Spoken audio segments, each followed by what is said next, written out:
The kitchen smelled like sage and butter and something I can only describe as irreplaceable. It was 6 o'clock in the morning on Christmas Day. I had been awake since 4:30. I had been in that kitchen since 5:15, which means I had already been working for 45 minutes before a single other person in that house had opened their eyes. The turkey was in the oven. My turkey, from my butcher, that I had driven 40 minutes to pick up 2 days before because they do a heritage breed that I have ordered every December for the past 9 years. The table in the dining room, my table, solid oak, made in 1963 that had belonged to my mother before it belonged to me, was set with my linens and my grandmother's china. 12 place settings. Every piece of that china washed by hand the night before, sun-dried with a cloth I brought from home, arranged the way my mother taught me when I was 11 years old. I was at the stove when I heard the stairs creak. Brianna came into the kitchen in her robe. She didn't say good morning. She went to the coffee maker, the coffee I had started, poured herself a cup, and looked around the kitchen the way a person looks around a hotel lobby, taking inventory, assessing. And then, without looking at me, she said, "Oh, good. You're already at it. I told Marcus the help always arrives early." She laughed, the way you laugh when you think you've said something warm. I turned back to the stove. I adjusted the burner by a quarter turn. I did not say a word. That was the last Christmas I cooked in that house, and I want to tell you exactly how I got there and exactly how I left. Before I go on, please take a moment to like and subscribe, but only if this story is already speaking to something you felt yourself. Drop your location and your local time in the comments. I read every single one, and I will need you with me for this one because it took me a long time to tell it clearly. My name is Eleanor Marsh. I am 71 years old. For 34 years, I was the chief administrative officer for a mid-sized school district in the northeastern part of this country. I won't say which one, for reasons that will become obvious. What I will say is that my job was to manage everything that didn't have a glamorous title: budgets, calendars, personnel files, contractor agreements, the things that keep an institution functioning, the load-bearing work that most people never see because, and when it is done well, it is invisible. I retired at 66, willingly, on my own timeline. With a pension I had earned and a savings account I had tended for decades, because I am a woman who has always understood that security is not given. It is constructed, carefully, over time, one decision at a time. I have one son. His name is Marcus. He is 43 years old. I raised him alone from the time he was 9, after his father and I divorced. And I want you to understand something about that. I did not raise him to be dependent on me, and I did not raise him to take me for granted. I believed that for a long time. Marcus is not a cruel man. I want to be clear about that. He is a man who does not pay close attention to the infrastructure of his own life. He has always had someone to manage it. First me, then Brianna. Now, let me tell you about Christmas. I have hosted or funded the family Christmas gathering for 22 years. In the early years, it was in my own home, and Marcus would come with whoever he was seeing at the time, and we would cook together, and it was simple and good.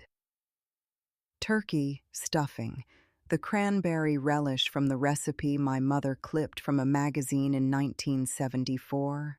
The one with the orange zest and the cardamom, which I have never once made from memory, because I do not trust my memory with things that matter. When Marcus bought his house, a 4-bedroom colonial in a suburb 40 minutes from me, he asked if we could start having Christmas there. He had more space, he said. The children could wake up at home, he said. His children were 4 and 6 at the time. So I said yes. And then I kept saying yes. For 11 years. And I kept records. I am a woman who keeps records. The average annual cost, groceries, specialty ingredients, decorations, gifts for the grandchildren, table supplies, and the fuel for the 2 round trips it took to transport everything, averaged $2,200 a year, some years more, never less. I want you to hold that number, not because I want you to be angry about it, but because I want you to understand the scale of what I considered ordinary. Now let me tell you about the table. My mother bought that table in 1963. It is solid quarter-sawn white oak with a 12-inch removable leaf. When the leaf is in, it seats 10 comfortably. 12 if you pull the chairs a little closer. My mother refinished it once, in 1978, with a medium walnut stain that turned out slightly darker than she intended, and she was mildly irritated about that for approximately 30 years. I know every scratch on that table. There is a small gouge near the left front leg that happened in 1987 when my son was 11 and tried to drag a dining chair across the floor without lifting it.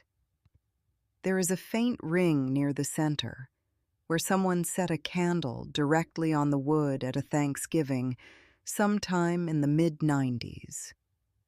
I've never been able to determine whose candle it was, and at this point, I have made peace with not knowing. Marcus's dining set seats 4, a glass-topped thing he and Brianna bought from a furniture store. It is perfectly fine for a Tuesday. It is not sufficient for Christmas. So every year, starting 6 years ago, I loaded my table into the back of my nephew Gary's pickup truck. Gary is my sister's youngest son, dependable. He does not ask questions, and we transported it to Marcus's house. Set it up in the dining room. I left it there for the week because taking it out and bringing it back in the same trip was more trouble than it was worth. Every year, before we loaded it, my neighbor Vera helped me fold up the leaf and wrap the legs in moving blankets. Vera has lived next door to me for 22 years. She is 68. She spent 20 years as a paralegal for a family law firm before she retired, and she has a way of seeing things plainly that I have always found clarifying. She is the person I call when I need to think something through. She will let me finish a sentence before she responds, which is rarer than it should be. Every year, before we loaded the table, Vera would look at the whole operation, the table, the boxes of china, some of the linens folded in the laundry basket, the grocery coolers lined up by the door, and she would say the same thing. Eleanor, you know they don't see all this. And every year I said the same thing back. They don't need to. I do it for the children. The children. Lily, who was 10 at the time of the Christmas I'm going to tell you about. And Owen, who was 12. Good children. Careful children. Children who were learning what adults do from the adults around them, which is always the part that kept me going back. That is who I am. That is what was at stake. Now let me tell you about Brianna. Brianna married Marcus 7 years ago. They had been together for 3 years before that, so I had known her for a decade by the time of the Christmas I'm describing. She is pleasant. That is the accurate word. She is the kind of pleasant that a person is when they have made a quiet decision about you and are too polite to say it out loud. It presents as warmth. It functions as distance. I noticed it early and decided it was not my problem to solve. She is a marketing director for a regional healthcare company. She is organized and goal-oriented and has strong opinions about how things should look. Her home is well decorated. Her children are well dressed. Her Christmas cards go out before Thanksgiving. These are things I observed and did not assign meaning to, because in themselves they mean nothing. I want to tell you about the early years carefully, because the early years are where the patterns started, and patterns always start small. The first Christmas Brianna was part of. Marcus and Brianna were not yet married, and they were engaged. She walked through the dining room before dinner and looked at the table, at my mother's china laid out on my grandmother's cream-colored linen tablecloth, and she said, "Oh, Eleanor, your mother's old-fashioned stuff. The kids think it's so vintage," she said it warmly, with a smile, to the grandchildren who were 4 and 6, old-fashioned stuff. I noted it.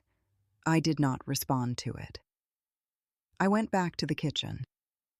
In the years that followed, I watched a particular thing happen so reliably that I eventually stopped being surprised by it. Someone would compliment the food. A guest, usually, someone from Brianna's side of the family, or a family friend. They would say something like, "This turkey is extraordinary. Everything is just beautiful." And before the sentence was fully finished, before I had so much as opened my mouth, Brianna would say, "We really went all out this year." We. The first time, I thought nothing of it. People say we. It's natural. The second time, I noticed. The third time, I understood the pattern. She was not lying, exactly. She lived in the house. Her name was on the mortgage. In some technical sense, the gathering was hosted in her home. I did not call it anything. I continued cooking. The third year, year 3 of their marriage, Brianna mentioned in October that her parents and her sister's family would be coming for the full Christmas week this time. Not just Christmas Day, the full week, arriving the 22nd and leaving the 27th. She mentioned this the way you mention a weather forecast, as information, not as a question, not as a request, as a fact that was simply now true, which I was being informed of. Her family included 2 additional adults, 3 children, and dietary preferences that required me to substantially revise the menu I had already planned. I revised the menu. I increased the grocery order. I added 2 additional shopping trips. I did not mention the additional cost. I did not mention any of it. Marcus, that year and every year before and after, thanked me at the table in the same words. "Thanks, Mom. Delicious." 3 words, every year, like clockwork, like a man who had set a reminder on his phone. I don't say any of this to catalog grievances. I say it because the shape of a thing becomes visible when you lay the pieces side by side. By the end of year 3, I could see the shape. I kept cooking. By year 5, 5 years into Marcus and Brianna's marriage, 11 years into my tenure as the person who made Christmas happen, something had shifted in a way I couldn't have pointed to in the moment, but can name clearly now. I had been reclassified. Not officially. There was no conversation. There was no announcement. It happened the way these things happen, through a series of small adjustments, each one individually too small to object to, that accumulate into an entirely different arrangement than the one you thought you were in. I was no longer a grandmother who funded and hosted Christmas. I was the person who handled things. In October of year 5, I received a text from Brianna. Not a call, a text, mid-afternoon on a Tuesday, while I was sitting in my living room reading. Hey, Eleanor. Just thinking ahead. Can you make sure you bring the good tablecloth this year? And we'll need the extra folding chairs, too, for Brianna's parents. Brianna's parents. Her family. I read the text. I read it a second time. Then I set the phone down on the side table and looked out the window at my yard for a while. In November of that year, a second text arrived. Also, do you have a large roasting pan we could borrow? Ours isn't quite big enough. My roasting pan. For my turkey. That I was bringing to their house. I brought the roasting pan. I brought the tablecloth. I brought the folding chairs. I did not reply to either text with anything other than, "Of course. I want to tell you about Christmas Eve." In the early years, when Marcus first moved into that house, I was part of Christmas Eve. Not as a host, that was never my role there, but as a family member. We would eat something simple together, the immediate family, and the children would do their Christmas Eve traditions, and it was uncomplicated. By year 5, this was no longer the case. By year 5, Christmas Eve at Marcus and Brianna's house was a dinner for Brianna's family, her parents, her sister's family, her college roommate and her husband. It was a real gathering, a decorated table, wine, the good dishes. My dishes, incidentally, which were already there, having been transported by me and Gary 3 days prior. I was not invited. I want to be precise about this because precision matters. I was not told that I was not invited. No one called me. No one said, "Eleanor, we're doing something different for Christmas Eve this year." What happened was, no invitation was extended. And when I casually mentioned to Marcus in early December that I'd planned to arrive on the morning of the 25th, rather than the evening of the 24th, he said, "Yeah, that actually works better. We've got some people over on the 24th. Yeah, that actually works better." Christmas morning, I arrived at 7. Brianna's parents and her sister's family were already there, some of them still in pajamas, moving through my kitchen. I say my kitchen because it was my coffee maker, my tablecloth, my china, my roasting pan, my turkey, with the comfort of people who had been in that house the night before, who had had dinner there, who belonged there. I was introduced to Brianna's mother as, "This is Eleanor.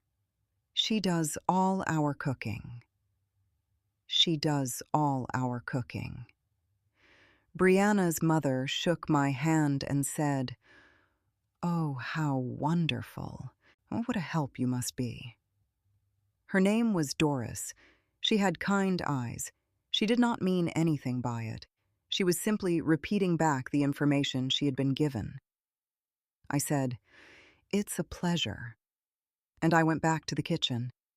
The grandchildren, Lily and Owen, my son's children, my grandchildren, had, somewhere over the previous year or two, begun to call me Eleanor, not Grandma, not Nana, not any of the names children use. Eleanor.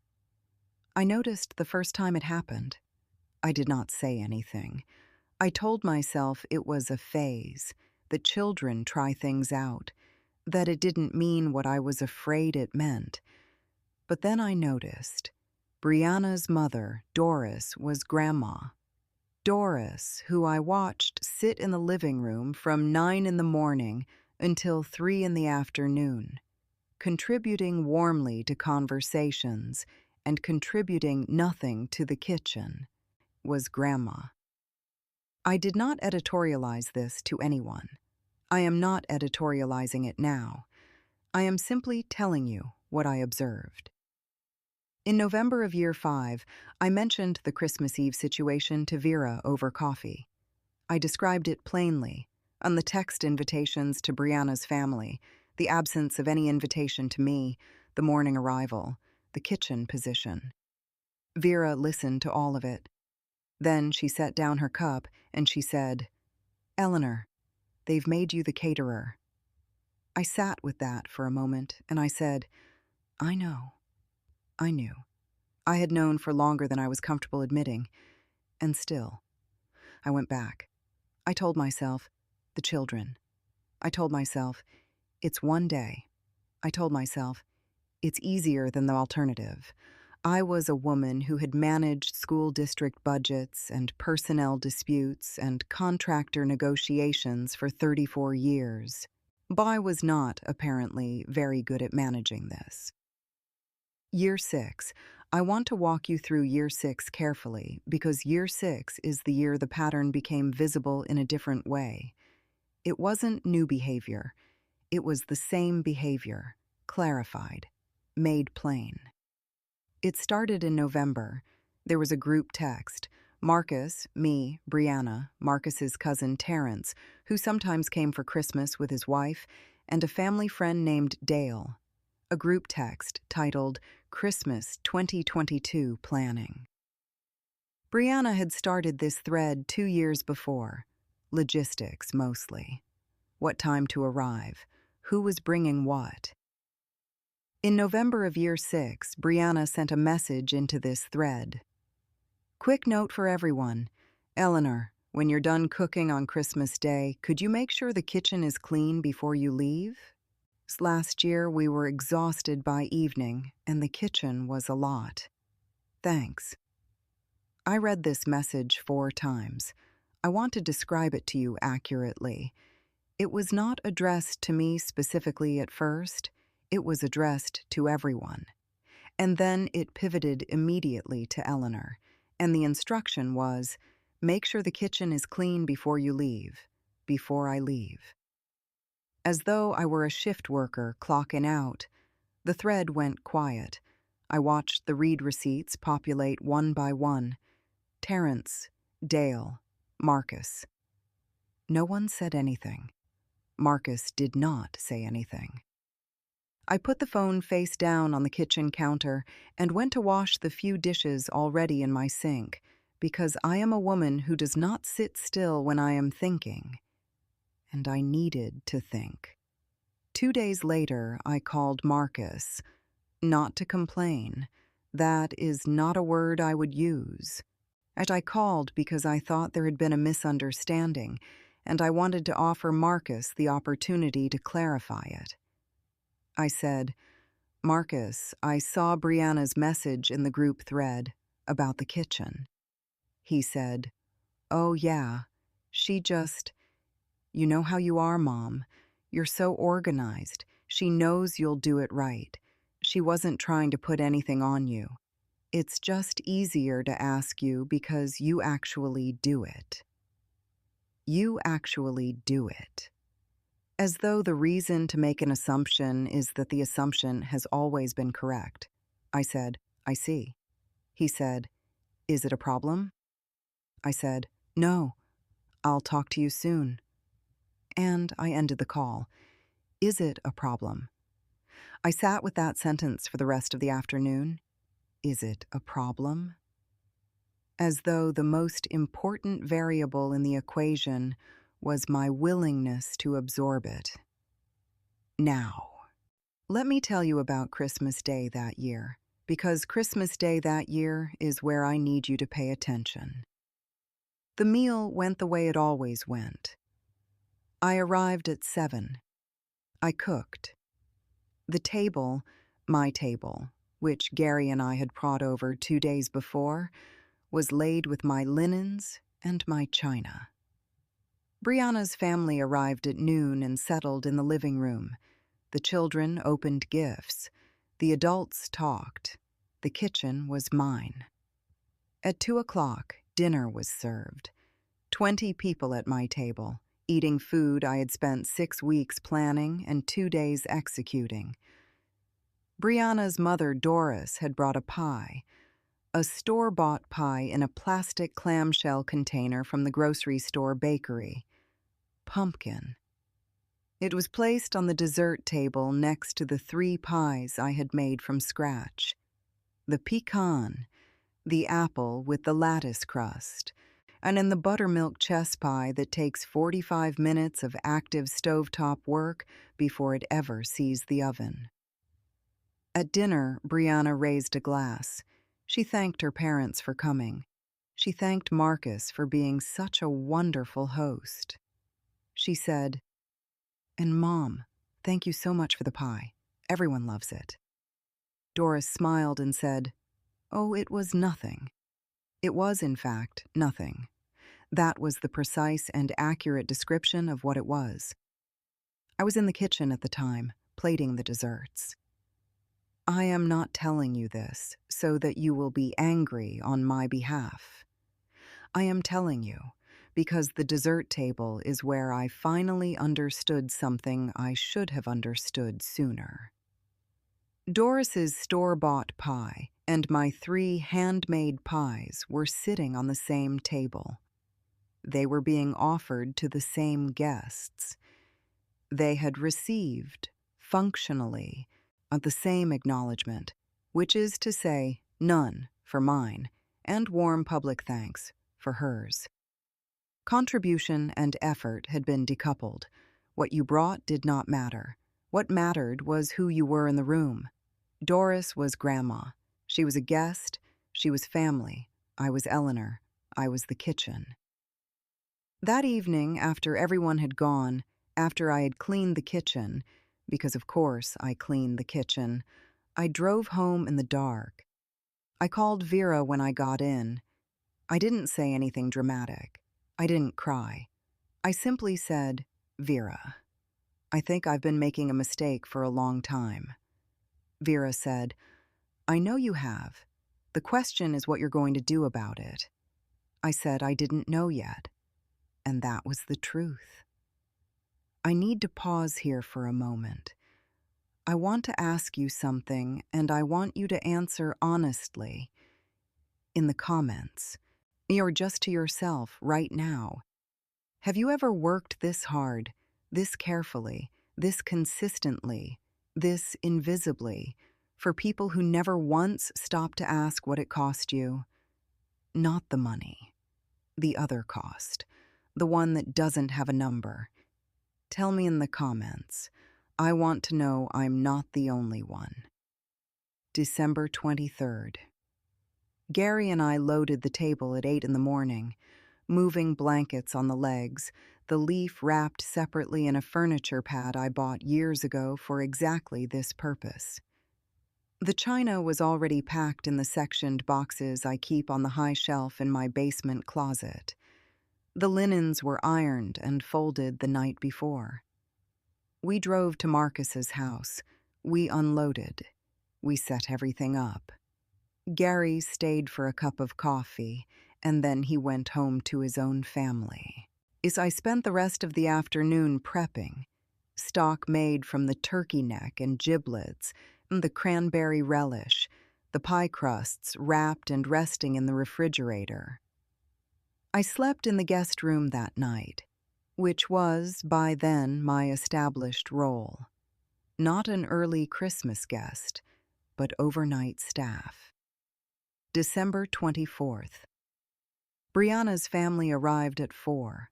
By 5, the house was full of her family's noise and wine and laughter. I had made a tray of appetizers before retreating to the guest room, where I read a novel until the sound downstairs became quiet enough that I could sleep. I did not go downstairs for dinner. No one came to ask me to. December 25th, Christmas morning. I was in the kitchen at 5:15. The turkey went into the oven at 5:30.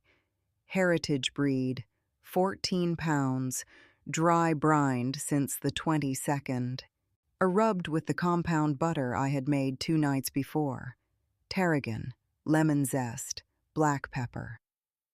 By 6 o'clock, the kitchen smelled like sage and butter and that warm, irreplaceable thing.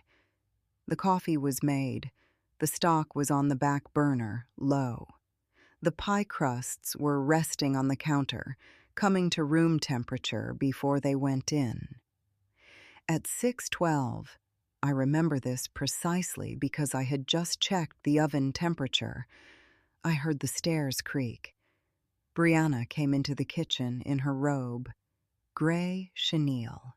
She had a sleep crease on her left cheek. She walked past me to the coffee maker and poured herself a cup. She did not say good morning. She looked around the kitchen the way I had seen her look around rooms before. That hotel lobby look, surveying, assessing, confirming that things were in order. And then, still looking at the coffee in her cup, she said, "Oh, good. You're already at it. I told Marcus the help always arrives early." She laughed. The way you laugh when you've said something that felt, to you, like warmth. And then she said, "It's going to be such a good day. Thank you." And she walked back toward the stairs to check on the children.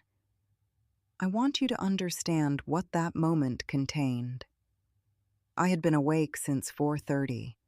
I had been in that kitchen since 5:15. I had driven to a butcher 40 minutes away to buy that turkey. I had been in that house since the 23rd, sleeping in a guest room, cooking and prepping and preparing. I had transported my mother's table in a pickup truck. I had washed my grandmother's china by hand. I had spent, over the previous 11 years, an average of $2,200 annually to make this day possible. And I was the help. I was the help that arrives early. I stood at the stove. I did not turn around. I did not say anything. I listened to Brianna's footsteps go up the stairs, and I listened to the sound of the house settling back into its early morning quiet. And I stood there at the stove for what I believe was close to a full minute without moving. Then I opened the drawer to the left of the stove. I had put my bag there when I arrived, the way I always do, and I took out the small notebook I carry with me. Spiral-bound, the size of a paperback. Green cover, worn at the corner where the spiral pulls loose. I use it for grocery lists, budget notes, things I need to remember. Mokalkara, I opened it to the first clean page. I wrote one word at the top of the page. And then I put the notebook back in my bag and turned back to the stove. I am not going to tell you what the word was yet, but I will tell you it was not an angry word. The rest of the day, I did what I always do. I cooked. I timed the courses with the precision of a woman who spent 34 years running a complex institution. The turkey came out at 12:40. The sides were finished and on the table by 1:15. The table was, as it always was, perfect. My grandmother's china, my mother's linen, 12 people at a table that belonged to my mother and had been carried here by me. I smiled at Lily and Owen. I cut Owen an extra slice of turkey because he asked. I let Lily help me arrange the pies on the dessert table, because she enjoys it, and because she is a child, and children deserve tenderness. I did not speak to Brianna beyond what was functionally necessary, not from anger, because there was nothing to say that would have served any purpose. At 8:30 that evening, I loaded my things into my car, the empty roasting pan, the coolers, my bag. I left my table. I left my china. I left my linens. I drove home in the dark with the empty roasting pan in the back seat. The radio was off. I didn't need noise. I was already thinking very clearly. I am, as I said, a retired school district administrator. I spent 34 years making decisions that affected real people, real money, real outcomes. I was not, in that work, someone who acted from emotion. I was someone who identified a situation accurately, determined what the situation required, and moved through the necessary steps in the appropriate order. And I applied that approach to Christmas. December 27th. I called Gary at 8 in the morning. I told him I needed the table back. He said, "Now?" I said, "This week, if possible. Today, if you're free." He said he was free. We drove to Marcus's house at 10. I had texted Marcus the night before, not to ask permission, because it was my table, but to let him know we'd be coming by, which is the basic courtesy I would extend to anyone. Marcus texted back, "Everything okay?" I replied, "Fine. I'll explain soon." Brianna's family was still there when we arrived. They were in the living room. I said hello pleasantly and walked directly to the dining room. I would like to describe taking that table apart because it matters. I had done this enough times that I knew exactly how it worked. Remove the centerpiece. Clear the remaining place settings. I washed them before packing because I am not going to transport my grandmother's china dirty. Fold the tablecloth and set it aside. Lift the leaf out. It takes 2 people, Gary on one side, me on the other. Fold dousap brackets. Move the chairs. 4 people were standing in various parts of the room watching this happen, and not one of them asked if they could help. Brianna came in at some point. She stood in the doorway. She said, "Eleanor, is something wrong?" I said, "Nothing's wrong. I'm just collecting my things." She said, "But we were going to need it for New Year's." I said, "You're welcome to rent one. There's a party rental company on Route 9 that does nice work."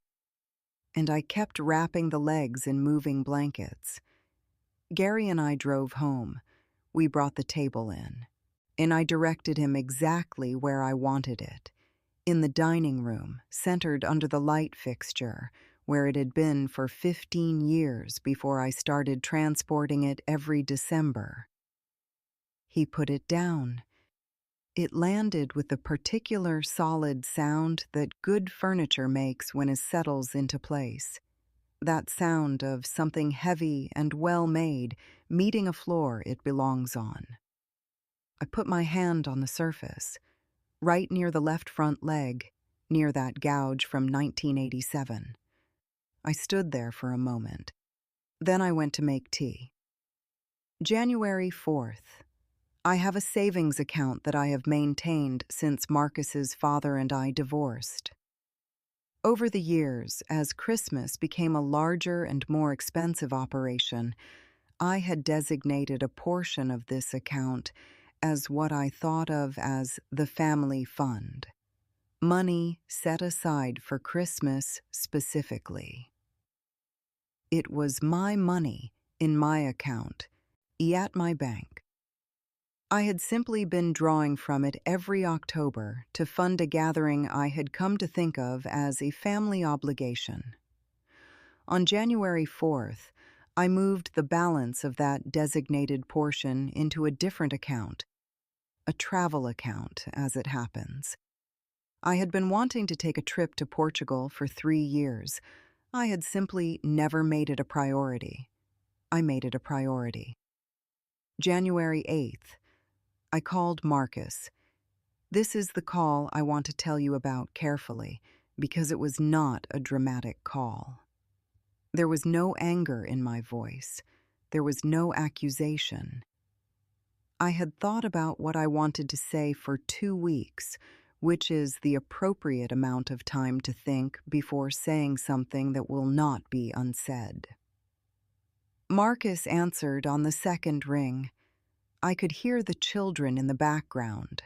Lily and Owen, home for the school break. I said, Marcus, I wanted to let you know about some changes I'm making for next year. He said, changes? Boy. I said, I won't be hosting or funding the Christmas gathering going forward. If you'd like me to come as a guest, I'd be happy to do that. If the logistics don't work for that, I'm also perfectly content to celebrate on my own. Those are my preferences, and I wanted you to have enough notice to plan accordingly. Silence. He said, Mom, what? Did something happen? I said, Nothing happened suddenly, Marcus. I've been thinking about this for a while. He said, Is this about Brianna? I said, It's about what I want for my own time and my own resources. I should have thought about this sooner. He was quiet for a moment, and then he said, Mom, she didn't mean it like that.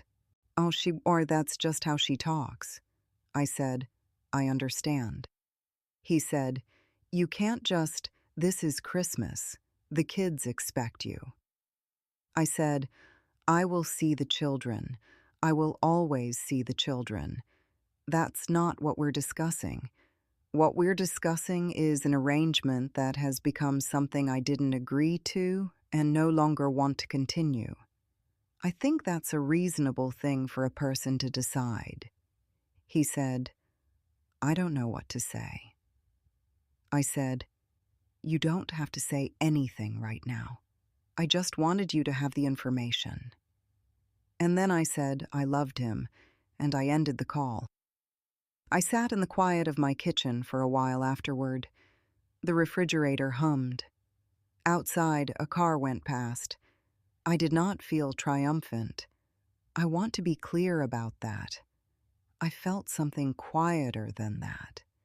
Something that the word relief comes closest to.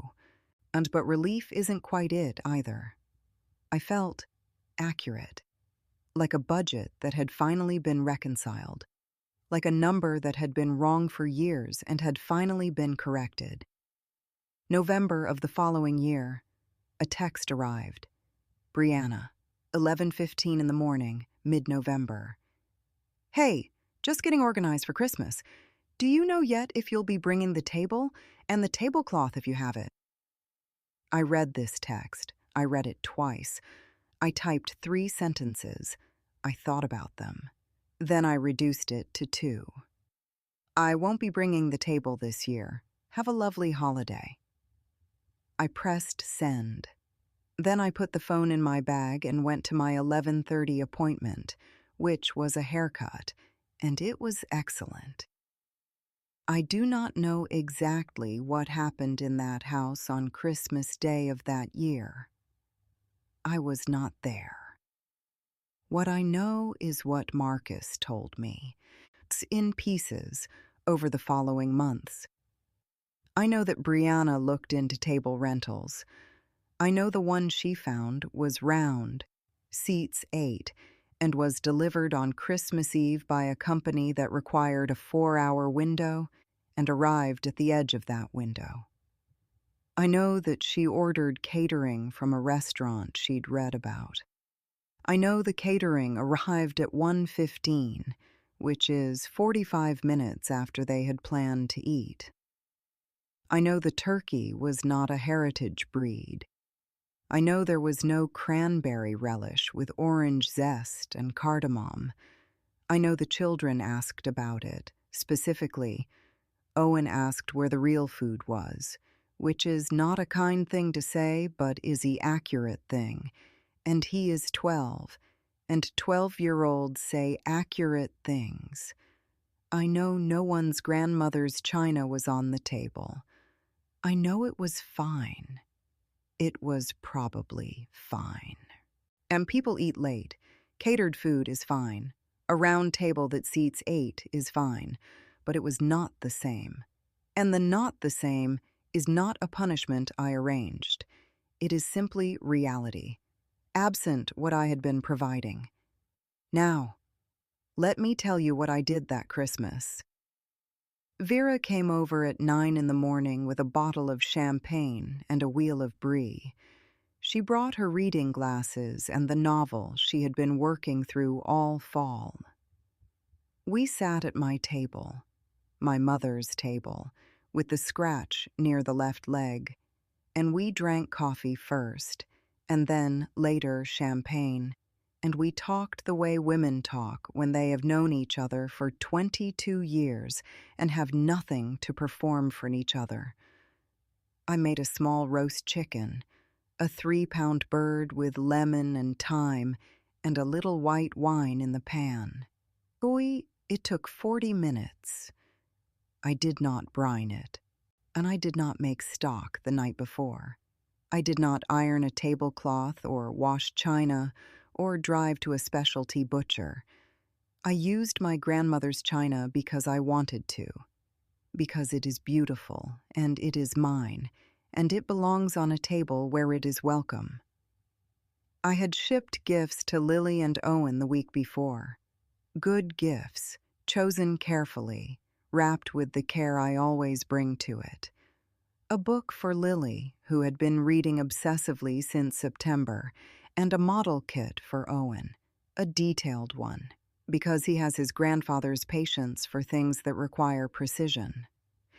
I included a card in each package, handwritten, addressed only to them. The grandchildren are not the antagonists in this story. I want that to be very clear. They are children who are learning what adults do. I intend to be one of the things they learned from, one way or another. It is Christmas morning, 6 o'clock in the morning, and I am at my own kitchen table, and the only thing I have done is make coffee. That is the sentence I want you to hear. It is 6 o'clock in the morning on Christmas Day, and the only thing I have done is make coffee. The kitchen smells like coffee. Nothing else yet. Later, it will smell like the chicken I'll put in at 10, lemon and thyme, unhurried. But right now, it smells like coffee, and the particular quiet of a house where nothing needs to happen on anyone else's schedule. My table is set for 2. Myself and Vera, who will arrive at 9 with a bottle of something, and her reading glasses and her particular way of sitting that communicates complete comfort. My grandmother's china is on the table. All 12 place settings, which is more than 2 people require, but which I have arranged all the way around anyway, because I wanted to see it. Because it is December, and it is my house, and I can set a table the way I want to. The tablecloth is the cream-colored linen one. It is ironed. I ironed it last night because I enjoy ironing, and I was in no hurry. There are no logistics texts. There is no group thread. There is no turkey brined since 3 days ago. There is no stock on the back burner. There are no 12 additional people arriving at noon with varying dietary preferences and a store-bought pie. There is coffee. There is the sound of my refrigerator. There is, outside, the particular hush that falls over a neighborhood on Christmas morning, when everyone is inside, and the street is empty, and the light is that flat, pale winter light that I have always found beautiful. I want to tell you about a phone call. February. Not this February. the February after the first Christmas I wasn't there for. Marcus called on a Sunday afternoon. I was in the garden dealing with the rose canes, which do not care that it is February and need tending when they need tending. I answered. I said hello. He said hello. And then he was quiet for a moment. He said, "Mom, I didn't realize how much you did." I said, "I know you didn't." And then I asked him how the children were, and he told me about Owen's model kit. Owen had been working on it since Christmas morning and was very serious about it. And we talked about that for a while, and then we talked about other things, and it was a pleasant call. He did not apologize.